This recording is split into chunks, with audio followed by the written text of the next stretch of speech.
Alhamdulillah, nahmadu wa nasta'inu wa nastaghfiruh wa na'udzu billahi min syururi anfusina wa sayyiati a'malina. Man yahdihillahu fala mudilla lahu wa man yudlil fala hadiyalah. Asyhadu an la ilaha illallah wa asyhadu anna Muhammadan abduhu wa rasuluh. Amma ba'd. Assalamualaikum warahmatullahi.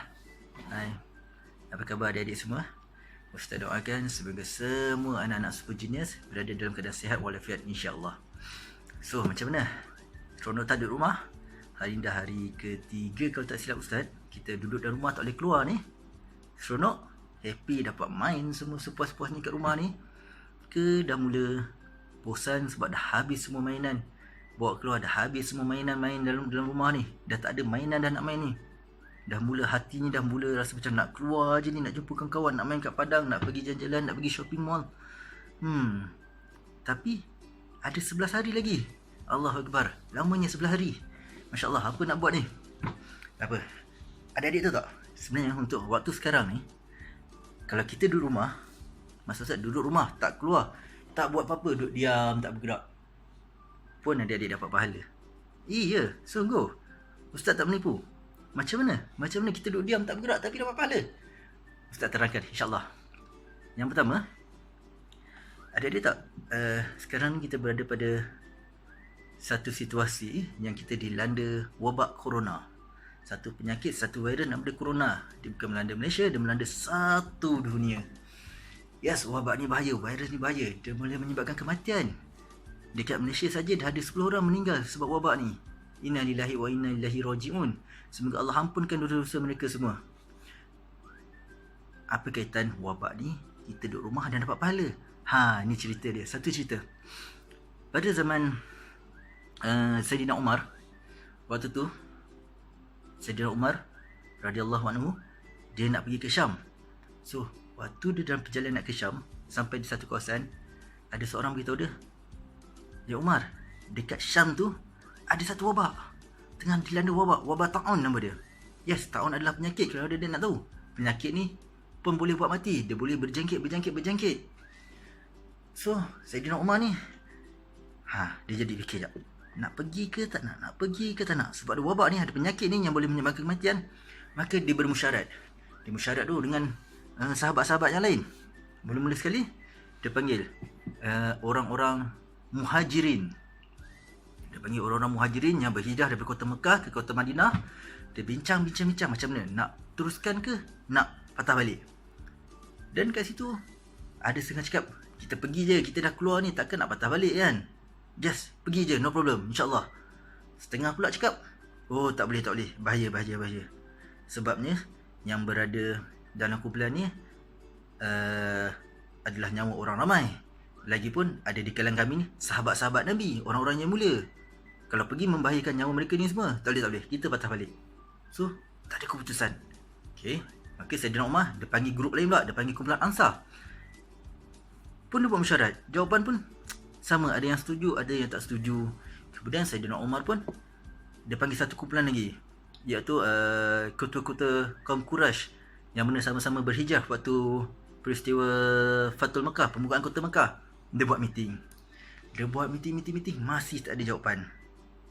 Dan lepas tu Sayyidina Umar cakap, dia buat keputusan, besok kita balik, kita tak perlu masuk kota Syam. Ada yang marah, ada yang tak puas hati. Sampai tiba-tiba datang seorang sahabat Nabi, Abdul Rahman bin Auf. Biasa dengar nama dia kan? Ini sahabat Nabi. Waktu meeting tu mungkin dia tak ada, mungkin dia ada urusan lain. Dia datang jumpa Sayyidina Umar, dia cakap, "Ya Sayyidina Umar, sesungguhnya aku pernah dengar Nabi bersabda dalam keadaan sekarang. Nabi berpesan, sekiranya berlaku wabak di dalam satu kawasan, maka siapa yang berada dalam kawasan itu, janganlah dia keluar."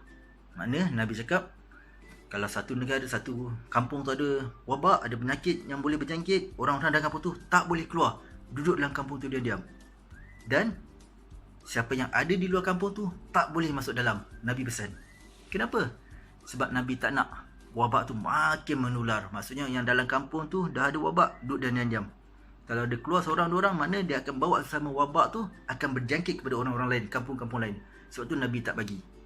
Macam tu juga orang-orang yang sihat, Nabi tak bagi masuk dalam kampung tu, supaya yang sihat tak kena penyakit. So, masa sekarang, keadaan sekarang, rumah kita adalah rumah yang paling selamat. kawasan yang paling selamat, tempat yang paling selamat, insya-Allah. Maka kalau kita ikut hadis Nabi tadi, tempat kita selamat, dekat luar tak selamat, maka kita jangan pergi tempat yang ada wabak. Kita duduk tempat yang selamat yang tak ada wabak. InsyaAllah kita akan dilindungi daripada penyakit corona tu. Nampak? Kita duduk rumah diam-diam, tapi kita ikut arahan Nabi, kita ikut perintah Nabi. InsyaAllah satu pahala dah confirm dapat. Yang kedua, adik-adik tu tak kenapa kita tak boleh keluar sebenarnya? Sebab ia adalah perintah, dia adalah arahan daripada kita punya ketua negara. Apa kaitan arahan ketua negara yang suruh kita duduk rumah, tak boleh keluar ni, tak boleh main dengan kawan-kawan ni, dengan dapat pahala? Kat mana pahalanya? Tak nampak pun. Okey, satu lagi, Nabi pesan, ta'alah kamu kepada ulil amri, iaitu pemerintah. Kita ada pemerintah, kita ada Yang di-Pertuan Agong Sultan Abdullah, Sultan Pahang. Rumah dia tak jauh daripada Surujinia sebenarnya, dekat dalam 8 minit, 7 minit insya-Allah boleh sampai rumah dia. Kenapa kena taat pada dia? Sebab dia ketua kita.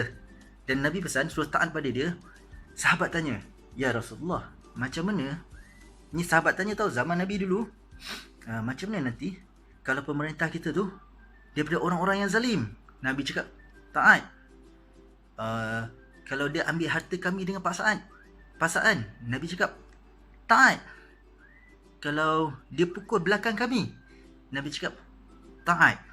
Adik-adik bayangkan, sahabat tu bagi perumpamaan seorang pemerintah yang zalim, yang ambil harta dengan paksa, yang seksa kita, pun Nabi suruh taat. Nabi cakap taat selagi mana dia tidak menyuruh kamu membuat kemungkaran. Nampak? Pemerintah macam tu pun Nabi suruh taat. Alhamdulillah, Allah rezekikan kita dapat seorang pemerintah yang baik, tak zalim, tak ambil harta kita, tak seksa kita. Seorang yang baik, yang bertimbang rasa, yang mesra rakyat, sultan kita ni. Kalau adik-adik nak jumpa dia, insya-Allah, kalau dia ada kalau dia balik ke rumah dia, waktu solat subuh, solat di Masjid Kota Sas, InsyaAllah adik-adik ada peluang untuk jumpa dia. Kalau dia dekat sini lah. Okay, so balik pada cerita tadi. Nampak tak? Kita dapat sultan yang baik, yang mesra rakyat. Mestilah kita kena taat. Adik-adik taat je dia, suruh ikut perintah dia, duduk kat rumah untuk 14 hari ni, dapat pahala yang kedua. Kenapa? Pun arahan daripada Nabi. Taat pada pemerintah. Ingat, yang pertama tadi, jangan pergi tempat yang wabak, duduk tempat yang selamat, perintah Nabi. Yang kedua, taat pada ulil amri, taat pada pemerintah. Sekarang pemerintah suruh rumah, so kita duduk rumah. Dah dapat 2 pahala. Pahala yang ketiga, Ustaz pasti dia adalah hadis atau ayat Quran. Sesungguhnya orang Muslim itu dia sangat beruntung. Apabila diberi nikmat, dia bersyukur, maka dia akan dapat pahala. Apabila diberi ujian, dia bersabar, maka ia akan dapat pahala. Nampak? Sekarang ni, ujian ke nikmat? Tanya pada diri masing-masing. Boleh jadi nikmat. Nikmat dapat duduk rumah, dapat bersama ibu dan ayah, dapat bersama adik-beradik lain. Yang jarang dapat sekali, mungkin ada abang, ada adik yang belajar di asrama, kena duduk asrama, jarang sekali dapat jumpa kan. Mungkin ada ibu ayah yang terpaksa bekerja, memang jarang jumpa, tanggungjawab dia. Kerana Allah, keadaan sekarang kita dapat berkumpul satu rumah. Dalam satu rumah semua dia 24 jam ni, selama 14 hari. Nikmat, bagi setengah orang dia adalah nikmat, dan dia bersyukur kepada Allah, confirm dapat pahala. Ataupun mungkin menjadi satu ujian bagi setengah orang. Dia tak dapat keluar, tak dapat bermain, tak dapat bersama kawan-kawan, tak dapat pergi shopping mall, berjalan, pergi bercuti. Mungkin ujian bagi dia. Tapi dia tetap bersabar. Dia bersabar selama 14 hari. Dia tidak merungut, tidak memberontak, tidak membuat benda yang bukan-bukan. Maka confirm bagi dia pahala. Nampak? 3 pahala yang dah memang confirm. Nabi janji, Allah janji buat kita. Senang tak? Senang sangat. Duduk rumah, tak payah buat apa-apa. Macam mana kalau adik-adik buat apa-apa? Buat apa-apa yang macam mana tu? Solat berjemaah, pahala. Ataupun bantu mak ayah. Contoh macam kasih dah besar, Yelah, semua duduk rumah mesti rumah berselerak, pinggan mangkuk banyak tak basuh. So kasih tolong mak dia basuh pinggan. InsyaAllah confirm pahala besar tu kasih. Bantu mak ayah, pahala yang paling besar, InsyaAllah. Ataupun Rakila dengan Raika, tolong ibu jaga adik yang baru tu, yang baru 5 bulan tu, tolong buatkan susu ke, tukarkan pampers ke, pun dapat pahala tambahan. Ataupun Muklis dengan Muklis, tolong ayah basuh kereta, cuci pos rumah, siram pokok bunga kalau ada, pun dapat pahala juga. Nampak senang tak pahala?